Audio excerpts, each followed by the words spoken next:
আমাদেরকে ছেলে পেলে যদি আমরা মানুষ করি তাহলে আমাদেরকে পরিশ্রম করতে হবে, নচিত আমরা সে লাভবানিত হতে পারবো না।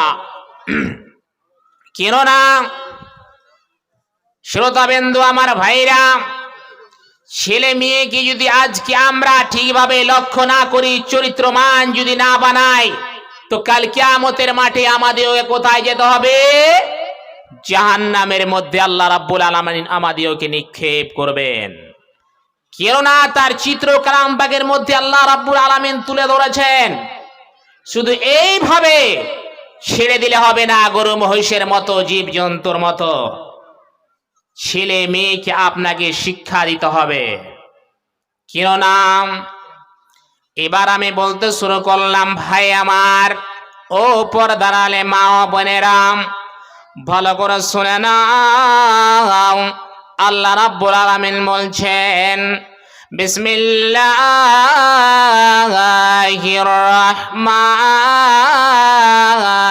রহিম। ইয়া আইয়ুহাল্লাযীনা আমানু কু আনফুসাকুম ওয়া আহলিকুম নারা وقودها الناس والحجارة। আল্লাহ রাব্বুল আলামিন বলছেন, ও মুমিন মুমিনেরা, ও যারা আল্লাহকে এক বলে বিশ্বাস স্থাপন করেছো, যারা আল্লাহকে এক জেনেছো, যারা এক আল্লাহর প্রতি ঈমান এনেছো, আল্লাহ রাব্বুল আলামিন তাদের আগে বলছে, তোমরা ভালো করে কর্ণপাত করে শুনে নাও। কোন ইহুদি, কোন খ্রিস্টান, কোন বৌদ্ধকে আল্লাহ রাব্বুল আলামিন ডেকে বলে নাই। কাকে বলছেন? যারা এক আল্লাহর প্রতি বিশ্বাস স্থাপন করেছে, যারা আল্লাহকে এক জেনেছে, তাদের আগে আল্লাহ রাব্বুল আলামিন বলছেন, তুমি নিজে বাঁচো এবং তোমার আহলে ইয়াল অর্থাৎ সন্তানদেরকে তুমি নিজে বাঁচিয়ে নাও। কোথা থেকে? জাহান্নামের অগ্নি থেকে। জাহান্নামের অগ্নি থেকে তুমি বেঁচে যাও এবং তোমার ছেলে মেয়েকে তুমি বাঁচিয়ে নাও, তোমার রিশতেদারকে বাঁচিয়ে নাও। কেননা আল্লাহ রাব্বুল আলামিন বলছেন, জাহান্নামের লকড়ি হবে ওয়াকুদুহান নাস ওয়াল হিজারাতু আলাইহা মালাইকাতুন গিলাদুন শিদাদুন লা ইয়াসুনাল্লাহা মা আমারাহুম ওয়া ইয়াফআলুনা মা ইউমারুন। জাহান্নামের লকড়ি হবে মানব জাতি আর পাথর। জাহান্নামের লকড়ি হবে এরাই। এটি বুঝিয়েন না যে জাহান্নামের লকড়ি হবে যে লকড়িগুলি আমরা জ্বালিয়ে নিজের খাদ্য দ্রব্য আরো কোনো জিনিস তৈরি করি, সেটা নয়। জাহান্নামের লকড়ি বানা হবে মানব জাতিকে, আদম সন্তানকে আর পাথরকে। ব্যাখ্যা অনেকে আছে, সেদিকে আমি যাচ্ছি না, সময় খুব সংকীর্ণ শ্রোতাবিন্দু আমার ভাইরা। তো জাহান্নামের লকড়ি বানা হবে মানব জাতিকে আর পাথর জাতিকে। আর এমন ফেরেশতা আল্লাহ রাব্বুল আলামিন তৈরি করবেন, যেই ফেরেশতাকে জাহান্নামের ডিউটিতে দিয়েছেন, যেই ফেরেশতাকে দায়িত্ব দিয়েছেন, ওই ফেরেশতা এমন নির্মম নির্দয়া ফেরেশতা দেওয়া হয়েছে ভাই আমার। লা ইয়াসুনাল্লাহা মা আমারাহুম ওয়া ইয়াফআলুনা মা ইউমারুন। আল্লাহ রাব্বুল আলামিন যেটাই অর্ডার করে সেটাই তারা করে ফেলে, কখনোই এক সেকেন্ড এদিক ওদিক করেন নাই। এক ইঞ্চি পরিমাণ কথার দ্বারা আল্লাহ রাব্বুল আলামিন বিরুদ্ধে যায় নাই ভাই আমার, বোনের আমার। কাল কিয়ামতের মাঠে আল্লাহ রাব্বুল আলামিনের কাছে সামনে যখন আমরা দাঁড়াবো, শ্রোতাবিন্দু আমার ভাইরা, যদি আমরা নিজের ছেলে মেয়েকে ঠিকভাবে যত্ন না করে চরিত্রমান না বানাই, শিক্ষা দীক্ষা যদি আমরা না দেই, একটা ছেলে চরিত্রমান হবে কখন? একটা মেয়ে চরিত্রমান কখন হবে? যখন তুমি তাকে মাদ্রাসাতে দেবে, কোন স্কুলে নয়। কেউ না তারা অতটুকু বুঝতে পারে না। দেখেন যারা স্কুলে পড়াশোনা করে এখনো কিন্তু চার চরিত্রটা ঠিক হয় নাই, প্যান্টটা যখন পরিধান করে তখন নিচে পরিধান করে, আর যখন পেশাব তাদের লেগে যায় চেনটাকে খুলে দাঁড়িয়ে দাঁড়িয়ে পেশাব করে না? করে না? ও ভাইরা আমার, তাহলে ওই জায়গাতে ভালো শিক্ষা পাবে না। এমন শিক্ষার জায়গা মাদ্রাসা, হাইরে নবীর মাদ্রাসা। সেই মাদ্রাসা দিতে গেলে আপনার ছেলে মেয়ে ভালো হবে, একটা চরিত্রমান হবে, সে আখলাকমান ছেলে হবে এবং মেয়ে হবে। তাহলে সেই মাদ্রাসাগুলোতে আপনাকে দিতে হবে না? হবে না? যদি না দেন, কাল কিয়ামতের মাঠে আল্লাহ রাব্বুল আলামিনের সামনে আপনাকে দাঁড় হয়ে জবাবটা দিতে হবে। ওই ছেলে মেয়ের কারণে আপনাকে জাহান্নামে যেতে হবে ভাই আমার, বোনেরা আমার। তাহলে আপনারা এখনই নিজের জিন্দিগাটাকে, এর 60-70 বছরের জিন্দিটাকে এখনো ঠিক ভাবনা করে চলেন। কেননা ঠিকভাবে যদি আমরা শিক্ষা না দিই, আর স্কুলে দিই, সর্বসময় তারা মোবাইলে মগ্ন থাকে না? থাকে না? সব সময় প্রত্যেকজনের কাছে মোবাইল আর ফেসবুকে ছবি ছাড়ে এবং ছবি তুলে। এই জন্য কয়ে বলছেন, কোন দেশেরই মেয়ে তুমি, কে বা তোমার বাপ, ফেসবুকেতে ছবি ছেড়া করছো কেন পাপ মেয়ে, ফেসবুকেতে ছবি ছেড়ে করছো কেন পাপ। কোন দেশেরই মেয়ে তুমি, কে বা তোমার বাপ, ফেসবুকেতে ছবি ছেড়ে করছো কেন পাপ মেয়ে, ফেসবুকেতে ছবি ছেড়ে করছো কেন পাপ। ছেলে মেয়েদের কাছে নিয়ে শিক্ষা দেয় না ভাই, ছেলে মেয়েদের কাছে নিয়ে শিক্ষা দেয় না ভাই।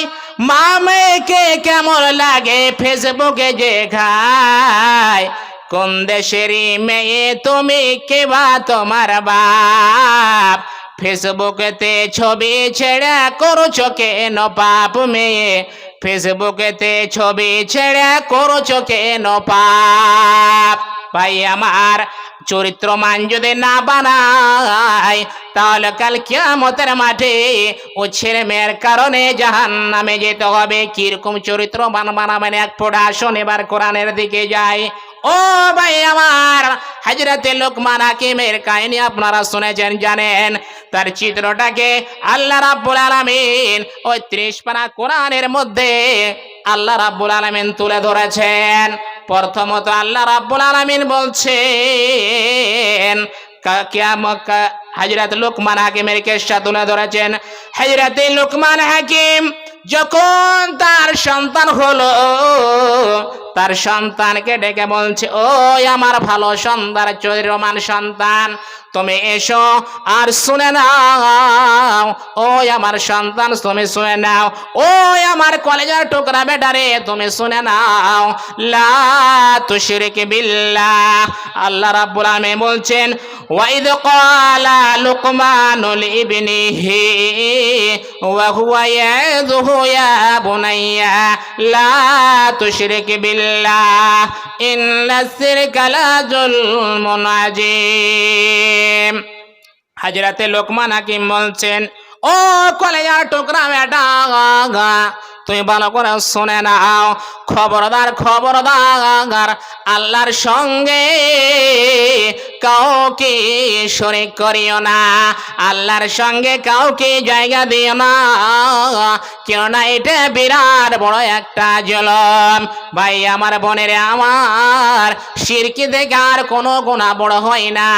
শিরকে এমন বড় গুনাহ, আজকে আমরা কিন্তু সবাই বেশি মগ্ন, বেশি করে আমার মা খালারা কিন্তু শিরকে বড় বড় গুনাহ করে দেয়। সময় সংকীর্ণ, আমি বিস্তারিত আলোচনা করতে পারছি না, কিন্তু শিরকের গুনাহ থেকে আমাদেরকে বাঁচতে হবে। ছেলে মেয়েকে প্রথমেতে তাওহীদের কালমা শেখাতে হবে যেন তারা শিরক না করে। তাহলে এই জিনিসটা কোথা শিখবে? কোনো স্কুলে, কলেজে, ইউনিভার্সিটিতে শেখা হয় না। এই জিনিস শিক্ষা দীক্ষা নিতে গেলে এই মতো মাদ্রাসাতে আমাদের ছেলে মেয়েকে পেড়াতে হবে ভাই আমার। এই জন্য আমি বলছি নিজে বাঁচন এবং নিজের আউলিয়াকে জাহান্নাম থেকে বাঁচিয়ে নাও, কেন না শিরক এমন একটা বড় গুনাহ রে। আল্লাহর নবী যখন হযরত মুআজকে কোন দেশে সফর করার জন্য পাঠিয়েছিলেন ইসলাম দ্বীন প্রচার করার জন্য, মুআজকে বলেছিলেন, মুআজ রে, ও মুআজ তুমি শুনে নাও, ওয়াইন কুতিলতা আও হুররিকতা মুআজ, তোমাকে যদি কাতাল করে দেওয়া হয়, তোমাকে যদি ছুরি দিয়ে টুকরো টুকরো করা হয়, তোমাকে গাড়াস দিয়ে দিয়ে টুকরো টুকরো করা হয়, তলোয়ার দিয়ে যদি টুকরো টুকরো করা হয়, এক কথায় তোমাকে ছিন্ন বিচ্ছিন্ন যদি করে দেওয়া হয়, খবরদার মুআজ তুমি আল্লাহর সঙ্গে কাউকে শরীক করিও না, খবরদার আল্লাহর সঙ্গে কাউকে জায়গা দিও না রে মুআজ। ওয়াইন কুতিলতা আও হুররিকতা মুআজ, আর একটা কথা শুনে রাখো, তোমাকে যদি অগ্নির মধ্যে জ্বালিয়ে দেওয়া হয়, তোমাকে অগ্নির মধ্যে যদি ফেলে তোমাকে পুড়িয়ে দেওয়া হয়, ছারখার করে দেওয়া হয়, কয়লা বানানো হয়, ছাই যদি বানিয়ে দেওয়া হয় রে মুআজ, তবু কিন্তু আল্লাহ রাব্বুল আলামিনের সঙ্গে তুমি শিরক করবে না। তাহলে শিরকে কত বড় একটা গুনাহ ভাই আমার, বিরাট বড় গুনাহ শিরক। শিরক খুব মারাত্মক গুনাহ, যেই গুনাহটা আল্লাহ রাব্বুল আলামিন ক্ষমা করে না। বান্দা, তোমাকে আমি সৃষ্টি করেছি, তুমি আমার জায়গাতে অন্য জনকে জায়গা দিয়েছো, কখনো নয়। এই জন্য শিরকে কাকে কাকে বলা হয় সেই জিনিস আলোকপাত করবে, কিন্তু সবাই কেউ সক্ষম ভাই আমার। এই জন্য শিরকের মতো গুনাহ করবেন না। এই মাদ্রাসাতে এসে যারা জানে, যারা জ্ঞানী গুণী হাদিস সম্পর্কে, তাদেরকে এসে জিজ্ঞাসা করেন, ভাই আমার শিরকে কত বড় গুনাহ। তো আমি সেদিকে আর যাচ্ছি না। হযরত লোকমান হাকিম মিয়া কাকার বেটাকে বলছেন, বেটা রে, এবার তুমি শুনে নাও, ও বেটা, কাল কিয়ামতের ময়দানে, কাল কিয়ামতের ময়দানে আল্লাহ রাব্বুল আলামিন সেই গুনাহটি তোমার কোন পাহাড়ের কুয়ায় থাকুক না কেন, পাহাড়ের ওপরে থাকুক না কেন, জমিনে থাকুক না কেন, বা আসমানে থাকুক না কেন, ইয়াতি বিহাল্লাহ ইন্নাল্লাহা লাতীফুন খাবীর, কাল কিয়ামতের ময়দানে আল্লাহ রাব্বুল আলামিন ওই সমস্ত জিনিসকে নিয়ে আসবেন। তোমার ছোট ছোট গুনাহ হোক না কেন, তোমার বড় গুনাহ হোক না কেন, তোমার কিঞ্চিত পরিমাণ রায়ের দান আর সামান মতো হোক না কেন, কাল কিয়ামতের মাঠে আল্লাহ রাব্বুল আলামিন সব জিনিসকে তুলে নিয়ে চলে আসবে। বাঁচার পথ হবে না ভাই আমার, বাঁচার পথ হবে না। এই জন্য বলছে জাহান্নামকে দেখে ভয় করন, কিনো না সব জিনিস আল্লাহর নবী বিস্তারিত ভাবে আলোচনা করে গেছেন। আল্লাহ রাব্বুল আলামিন কালাম পাকের মধ্যে ঘোষণা করেছেন, ভাই আমার সেই নবীর কথা আমাদেরকে মানতে হবে। যেই মতো হযরত মুআজকে বললেন, ও নবী গো, আমি আছি তোমার পীরদের আশায়, ও নবী গো, আছি তোমার পীরদের আশায়, নবী গো, বসেছিলাম ভালো ছিলাম, ও নবী গো, বসেছিলাম ভালো ছিলাম, চিন্তা কিছু নয়, জাহান্নামের কথা শুনে লাগে কেন মনে ভয়, জাহান্নামের কথা শুনে লাগে কেন এত ভয়। ভাই আমার, তো জাহান্নাম যাওয়ার কারণ হচ্ছে একমাত্র সন্তান সন্ততি, ছেলে এবং মেয়ে যদি চরিত্রমান তাকে না বানায়, তাহলে জাহান্নামে যেতে হবে। কিনো না আল্লাহর নবী বলছেন, আলা কুল্লুকুম রাইন ওয়া কুল্লুকুম মাসউলুন আন রাইয়াতিহি, কাল কিয়ামতের ময়দানে যাকে যে কাজের দায়িত্ব দেওয়া হয়েছে, যাকে যে কাজের ডিউটি দেওয়া হয়েছে, কাল কিয়ামতের ময়দানে ওই লোককে আল্লাহ রাব্বুল আলামিন ডাকবে, ও আব্দুল জলিল আব্দুল খালিল, আব্দুল জব্বার, আব্দুর রহমান, তুমি চলে এসো। তোমাকে এই কাজের দায়িত্ব দেওয়া হয়েছিল। মোড়লগিরি তুমি করেছিলে, সরদারগিরি করেছিলে, বাড়ির মোড়লগিরি চালাচ্ছিলে। এসো, তুমি জবটা যতক্ষণ পর্যন্ত না দিবে, প্রশ্ন উত্তর যতক্ষণ পর্যন্ত না দিবে, ততক্ষণ পর্যন্ত তোমাকে ছাড়া হবে না। ততক্ষণ পর্যন্ত ছাড়া হবে না যতক্ষণ পর্যন্ত তুমি নিজের দায়িত্বের জবাব না দিবে। তোমাকে বাড়ির গার্জিয়ান বানানো হয়েছিল, বাড়ির মধ্যে কেউ নামাজ পড়েনি, রোজা রাখিনি, মাল নেশাবে পৌঁছে গেছে, যাকাত দেয় নাই, এমন ভাবে আল্লাহ রাব্বুল আলামিন তাকে ধনী ব্যক্তি বানিয়েছিলেন, কিন্তু হয় করে নাই। ও তুমি বাড়ির, তুমি গার্জিয়ান ছিলে, তোমাকে আমি গার্জিয়ান বানিয়েছিলাম রে বান্দা, কিন্তু তুমি গার্জিয়ান উপলক্ষে কি তুমি ফলো করে চলেছিলে পৃথিবীর বুকে? বাক্রে বলে তুমি উত্তর দিয়ে যতক্ষণ পর্যন্ত না দিবেন ততক্ষণ পর্যন্ত পার পাবেন না। এ ভাই আমার, এতক্ষণ পর্যন্ত আমরা আল্লাহকে ঠিকভাবে চিনতে পারলাম না, নবীকেও চিনতে পারলাম না। এই জন্য বলছেন, আমি খোদা না চিনিলাম, রাসূল না মানিলাম, মানব জন্মে করিলাম কি? আমি মুসলমান হইয়া জন্ম লোভিয়া সমাজের করিলাম কি? আমি মুমিন হইয়া এ দুনিয়ায় আসিয়া মানুষের করিলাম কি? আমার বাল্যকাল গেল হাসিতে খেলিতে, আমার যৌবন কাল গেল রসে। আমার বাল্যকাল গেল হাসিতে খেলিতে, যৌবন কাল গেল রসে। আমি হালাল ছাড়িয়া হারাম খাইলাম, মনে কি করলাম খালি রে মন আমার। আমি মানুষ হইয়া জন্ম লোভিয়া সমাজের করিলাম কি? আমি মুমিন হইয়া এ দুনিয়ায় আসিয়া মানুষের করিলাম কি? ভাই আমার, জীবনটা এমন ভাবে আমাদের কেটে যাচ্ছে, ছোট্ট কাল হতে হতে এখন পর্যন্ত আমরা যুবক হয়েছি, 30-40 বছর আমাদের বয়স, কিন্তু এখনো পর্যন্ত আমরা আল্লাহর দিকে আসি না। ও ভাই আমার, প্রস্তুত থাকুন কাল কিয়ামতের ময়দানে দেওয়ার জন্য। কেননা যদি আমরা ওই হযরত লোকমান হাকিমের মতো ছেলেকে চরিত্রবান না বানাই, তাহলে কাল কিয়ামতের মাঠে জবাব দিয়ে দিতে হবে। ভাই আমার, এবার শুনুন, আল্লাহ রাব্বুল আলামিন মধ্যখানে আবার দুটি আয়াত নিয়ে আসছেন কি? বিসমিল্লাহির রহমানির রহিম।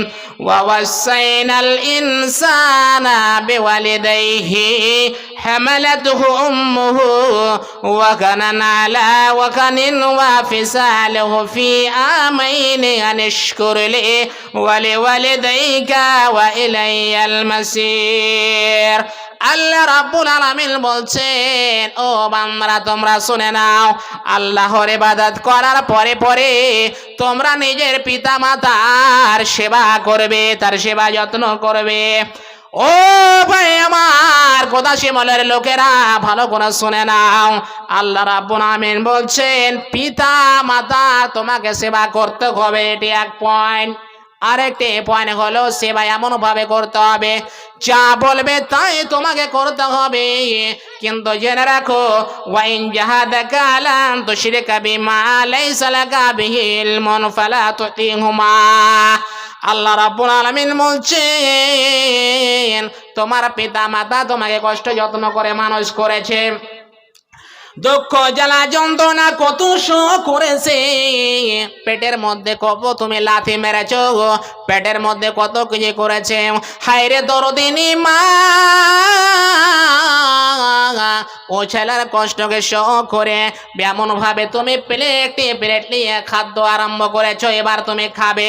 এ মতো অবস্থায় পেটের মধ্যে 6-7 মাস 9 মাস ধরে তুমি যখন ছিলে, একটা লাথি মারার কারণে ও দরদিনী মা প্লেটটাকে ছেড়ে দিয়ে ওই খাদ্যর বাড়িটাকে ছেড়ে দিয়ে উঠে পড়লো। যখন আবার পেটটা আস্তে আস্তে থামলো, আর ব্যথা হয় না, তখন তোমার মা খায়। এবার শুনে রাও, যখন তুমি ভূমিষ্ঠ হলে পৃথিবীর বুকে আসলে, ও ভাই আমার ভালো করে শুনে নাও, যখন তুমি আসলে পৃথিবীর মুখটা দেখলে, এবার তুমি ওই পর্যন্ত হাড় কাঁপানো শীতে, এত জাড়ে, এত কুয়াশাতে তুমি যখন পেশাব পায়খানা করে দিয়েছো ওই রাত্রিতে, হায় রে দরদিনী মা, ওই কেদাটাকে উঠিয়া বা ওই গাদলাটাকে উঠিয়া ওই বিছানাটাকে উঠিয়া তোমাকে একটা সুখ বিছানাতে শোয়ানোর জন্য ব্যবস্থা করে দেয়। আর যদি না থাকে দরদিনী মা, তাহলে ওই পেশাবের উপরে শুয়ে থাকে, কিন্তু তোমাকে শুয়ে দেয় নাই। ভাই আমার এটা বলার উদ্দেশ্য হলো, ওই সেই মাতা যদি বলে তুমি আল্লাহর সঙ্গে কাউকে শরীক করো, আল্লাহর জায়গাতে অন্য জনাকে জায়গা দাও, কিন্তু আল্লাহ বলছেন না না না, খবরদার সব কিছু করবে কিন্তু তুমি এই কাজটি করবে না। তৃতীয় নম্বরে বলছেন আল্লাহ রাব্বুল আলামিন, ওই হযরতে লুকমান হাকিম বলছেন, আকিমিস সালাত ওয়া আমর বিল মারুফ। ও আমার সুসন্তান তুমি শুনে নাও, তুমি ভালো করে শুনে নাও, তুমি যখন নামাজের টাইম হবে তখন তুমি নামাজ পড়বে আর ভালো কাজের আদেশ করবে, মন্দ কাজ থেকে বিরত রাখবে। এটাই তোমাকে আরেকটি আমি নসিহত করছি রে বেটা। কে আজকে আমরা আছি, আমরা নিজের ছেলে মেয়েকে নামাজের জন্য বলি, কেউ আবার কিঞ্চিত পরিমাণ লোক 100%-এর মধ্যে 90% লোক কিন্তু বলে না, 10%-ই লোক বলে না। কি ভাই ঠিক কিনা? 10%-ই লোক বলে, 90% বাতিল।